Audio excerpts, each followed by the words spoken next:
We just watched Woman of the Hour on Netflix. It's actually the #1 Netflix movie in America right now, so you know it's going to be hot and great. This was both starring Anna Kendrick and her first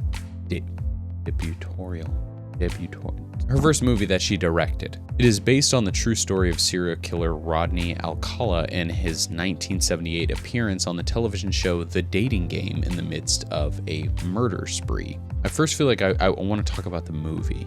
The movie was good. I think there was a lot of strong pieces from a directing aspect. I thought all the performances were pretty strong across the board. What I personally loved was they had these fantastic transitions. Now, there's a bias here. I am an absolute sucker for any type of screen-written transitions. So when we're transitioning to a scene, there is a question asked to the character, it cuts, the next character in the next scene answers that question. Creatively, sort of a call and response. I'm a sucker for those kind of transitions. This movie was chock full of them. Really great visual and dialogue transitions throughout. I also thought there was a nice balance between humor and this incredibly dark topic. Now, that humor fades pretty quickly as things get more intense, but there is a nice little fluffing of comedy. So that's the technical aspect of the movie. I think everything else outside of some of the directorial and the performance aspects were pretty mid-grade, and I don't expect anything more than that from Netflix at this point. Where I have issue with is going to come exclusively from interpretation and self-biases and in my lack of knowledge of my lack of clear understanding of what the voice was and the intention was of this movie. This movie was based on a real story, but having looked into, actually it was Sam, I have to credit her as the researcher here, as Sam was looking into things and me asking questions and she was Googling stuff throughout about this actual real story, we uncovered that a tremendous amount of the basis, the bedrock of this screenplay is fabricated, essentially to make a better story.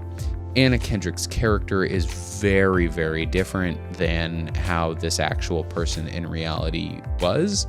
The events on the show were highly dramatized. The character arc was really twisted to make just a better movie, which I can't, on face value discredit for.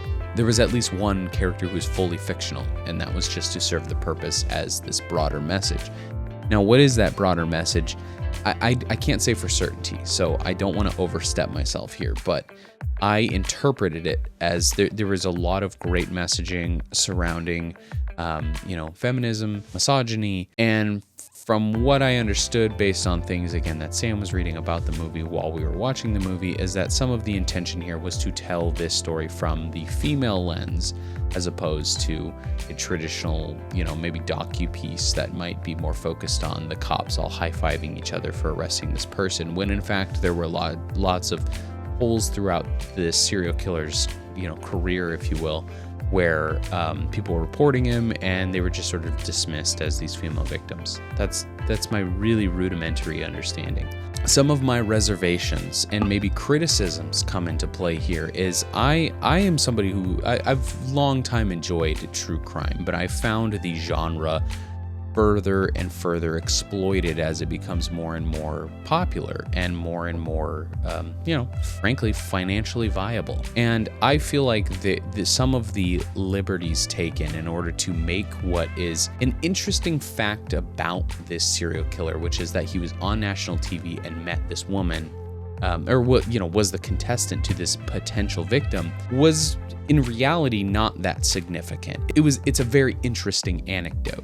But then to turn it into this moment where, you have a lot of interaction and importance to the story of the serial killer, which was all fictionalized, makes it difficult to take it seriously especially because this was sort of a vehicle to serve as maybe having statements, making statement pieces, which I think were all very well done, but I sort of have a moral dilemma with making those within the true crime genre, because again, this genre is becoming more and more exploited on the fact that everyone loves a serial killer, but at the end of the day, these are real crimes. These are real people who were murdered. These are real lives and families that were affected by it. And while, as somebody who enjoys documentaries, I'm not always directly against, obviously, the idea of making entertainment or educational content, documentation content on these events. This movie, because of the dramatization liberties that were taken, felt like there were almost two paths that I feel you could have taken. You can either completely reimagine the events, taking all of the aspects that make it really important and powerful to the message that you're moving across, whatever that might have been, and you go with it. Or you make something that is very historically factual and you accurately portray all of the victims, the characters, the people in play, and go that direction.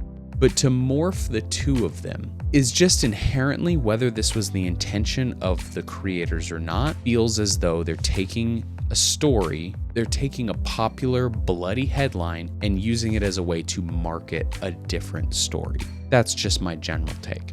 How do I feel about the movie? Technically, as a movie, it was good.